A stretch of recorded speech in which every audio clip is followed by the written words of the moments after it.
Hey guys, this is Andrew at FloryPB, and we're going to do another Weird Part Wednesday. It's been a little while since we got a chance to do one of these. Life's been kind of getting in the way, and I promise we'll be done with trigger frame soon, but this is a real cool one. In fact, I'm going to get rid of all the rest of the cool Cobra trigger frame stuff that I have today. This is a Cobra 86 frame. These came out around the time that the A4 Fly came out. They were part of the Cobra, the Mamba A4 and A4 Fly setup. And around that time, like when the IR3 came out, a lot of people were really hyping the 90 frames. Then when like the A4 Fly started coming out, some people were trying to get back to the 45 frame look. And Cobra decided to do like a best of both worlds and make an 86 frame. Not really 90, not really 45. But they did it with a little more style. They took a little more weight out of it. It's a really nice frame. They threw a snatch grip on it, standard. They also threw a dovetail rail on it, so you could slide the old style ASAs on it without having an adapter, which was good. As you can see, it's set up correctly for eyes or for anything you need. The cop sensor would work here too, but you wouldn't really use it. And I remember I picked up a couple of these. This one's kind of dirty because I had it on guns at random. But I picked up a couple of these when Cobra was going out of business the first time. I picked up a bunch of Cobra stuff. And these were going pretty cheap at the time, so I thought, let me grab a few. A couple other nice features. Full slot here, so you could get an Allen key in to reach the front screw of your triggers, and the front screw of your trigger frame. Full slot here, so you can reach this screw on your trigger, so you can adjust your trigger pretty easy. And this style Cobra triggers, they had stuff.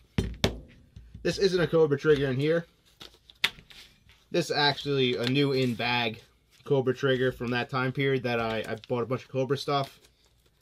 And they weren't that much different from the MasterTech triggers, but they were really cool for their time period, and you know, it's a real sleek trigger. They'll still fit in this marker, even though it doesn't have the front adjustment screw on it. It doesn't matter. This is an old LCD trigger, but it still fits the same.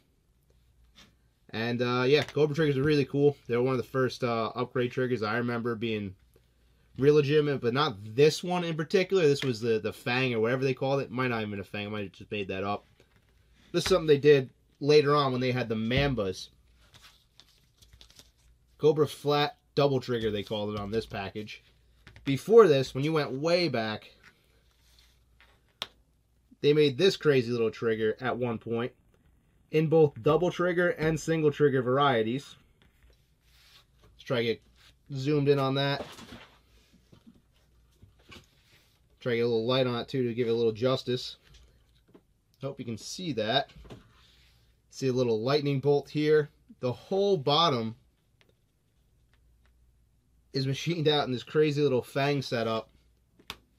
I hope the camera's really portraying that decently.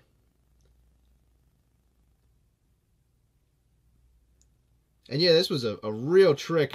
It did nothing different than the standard double trigger from like an LCD era marker, but damn, did they put a little bit of work into this thing. It's a really cool Cobra trigger, and again, they made single triggers same style with the little Cobra fork Fang on the bottom of it and a little lightning bolt.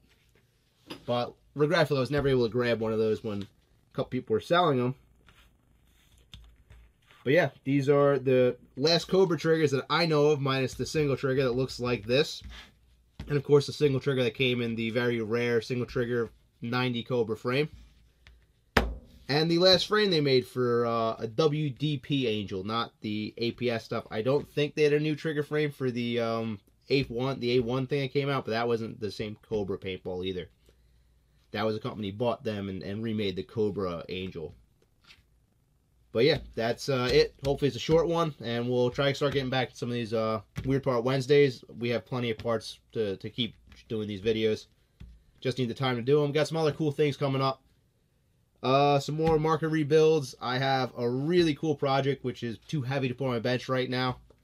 I'm sort of sick of having to always go to the field to fill my air tank, so I'm trying to come up with a solution to at least give myself a couple thousand PSI in a tank at a time without using the standard stuff. And I'll go over that in a little bit later video. For now, hope you guys enjoy. We're out for now. It's Andrew at FloryPB.